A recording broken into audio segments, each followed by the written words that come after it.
Guys, hello guys, welcome to the next lecture. So now we'll be talking about, we have dealt with chemical hazard in our previous class. Now we are going to be talking about biological hazards. So listen up, listen and listen very well. What are biological hazards? Now these are bacteria, viruses that are found in blood, tissues, or bodily fluids. Listen again. The use of bacteria, viruses, blood, tissue, and or bodily fluids in the lab can lead to potential biological hazards. These materials can all carry disease or hazardous allergens. Of course, you know that bacteria can be found in the blood, it can be found in the tissues, it can be found in bodily fluids. Now let's go ahead. Now, these materials can all carry disease or hazardous allergens which could put the lab team at risk. The effects of the diseases and allergens can be immediate or take significant time to manifest. It's not all that happens that you see the manifestation now. Just like, for example, let me say HIV.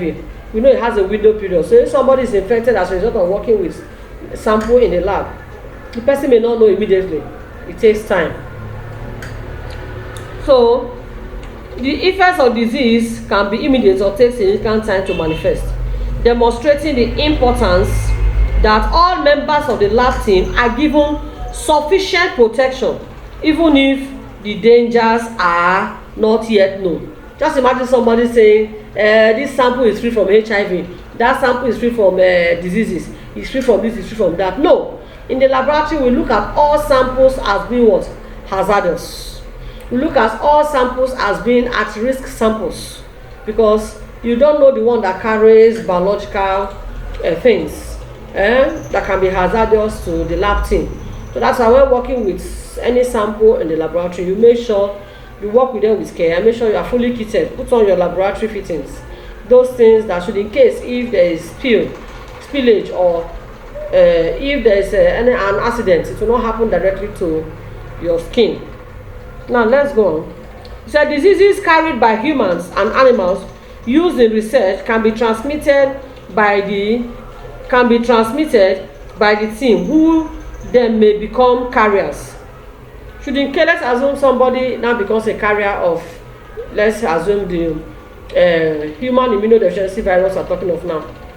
The person can transfer it to some other person. That's why even among yourselves as team members, you should be careful. Okay, now this means that biological hazards could prove to be a massive risk for not only the lab professionals working with the materials, but anyone they come into contact with outside of work. Sometimes incredibly infectious biological hazards, which are biohazards, can be amongst the biggest risk of the modern research lab. So every consideration must be made to ensure the team and the wider public are protected against contagious materials. That's why you must always put on your laboratory fittings. You must always be at guard. You must always make sure you are fully kitted when working in the laboratory to be able to avoid some of these hazards we are talking about. We mentioned some of the hazards. We mentioned bacteria, we mentioned viruses, and they can be found in blood, they can be found in tissue, they can be found in bodily fluids. Any body fluid, such things can be found. So you don't say this sample is free from hazard or that one is free from risk. We term all samples as at-risk sample, so that when you are working with them, you work with them with care to ensure that both you and the general public is free from contagious substances. Okay, so now let's go to the prevention. At the prevention, we have proper storage and protection is key. Proper storage and protection is key to preventing a biological emergency in your lab. You make sure you wear your appropriate protective clothing, and keeping biological agents contained in the correct areas are essential for minimizing exposure to risk. I go through it again.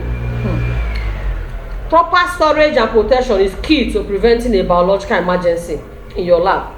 Wearing appropriate protective clothing and keeping biological agents contained in the correct areas are essential for minimizing exposure to risk. Systems and procedures for safe use. Systems and procedures for safe use, handling, storage and transport of biological hazards should all be in place. We should make sure both the handling and even transporting of samples are being done appropriately to prevent one from contacting biological hazards. Now, appropriate housekeeping such as disinfecting work surface. Probably you have finished work yesterday, the laboratory team has finished their work yesterday. Now when you get to the lab, what is supposed to be done? You open your windows, you make sure the lab surfaces, the work surfaces are what? Are disinfected, because innocent person can just come and place their hand on the work surface.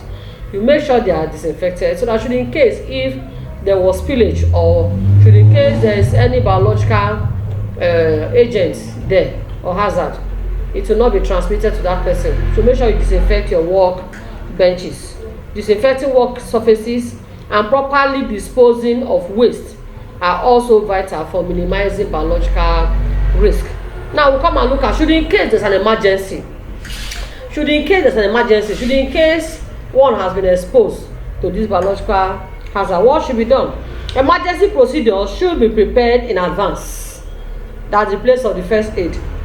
And the primary objective should be to contain the biological hazard and minimize risk to people and the environment. Now, depending on the situation, a variety of actions may be required, such as informing others, isolating the area, evacuation, seeking assistance, preventing the spread of contamination or spills, or decontaminating the work area. First aid or medical treatment may be required in some situations. I want to give for an example. During my internship as a medical laboratory scientist, I could remember there was a time when I was working in the art center, where they handle HIV and AIDS cases. A patient came and I was about to collect sample from that patient, and the person just flared up, and before you know it, it's the needle or the syringe I was using pierced into my hand. Jesus. You see the way I'm sitting? It was terrible. I started crying. And I was newly married. I started crying. I said, God. And the woman had boil all over her body. She had boil all over her body. And to cut the long story short, that was how I called my superiors. I called my superiors, and they came. They checked her HIV status. Luckily for me, thank God, she was negative. She has done the test before, so she still, because the boil is still in her body, now she's coming to a tertiary institution. They decided that she must do HIV and AIDS test again, and that was what happened. And at the end of the day, thank God she was negative, and I started thanking God. So you understand what we are saying. When you're working with samples, you should be extra careful. Drop fear over familiarity. Should in case you have one-on-one contact with the patient. But even if you don't have one-on-one contact with the patient, you are in the lab, make sure you are fully kitted. Put on your protective clothing. Apart from your protective clothing, make sure you are what? You are careful. Make sure you are careful and put 100% concentration in what you are doing. Then when you leave the lab, if you want to discuss, you want to do other things, you can do that. But please, let's be careful, because we're talking safety here, so that one will not come and go with some things that the person did not plan to go home with. So I hope we have heard it. Actually, in case there's an emergency, there are some measures that should be done. Like we have said, first aid. The person can ask for assistance, so the person will be taken care of. Then the area should be evacuated. The workbench should be cleaned to make sure that some other persons do not carry those biological hazards. So I think we have said so much about biological hazards. So I don't know if you have any question. Feel free to always ask at the comment section. I will handle each of the questions. Okay, so in our next class, we'll be dealing with other types of hazards that we can encounter in the laboratory. The next one we'll be dealing with is electrical hazards. So see you in my next class. Bye.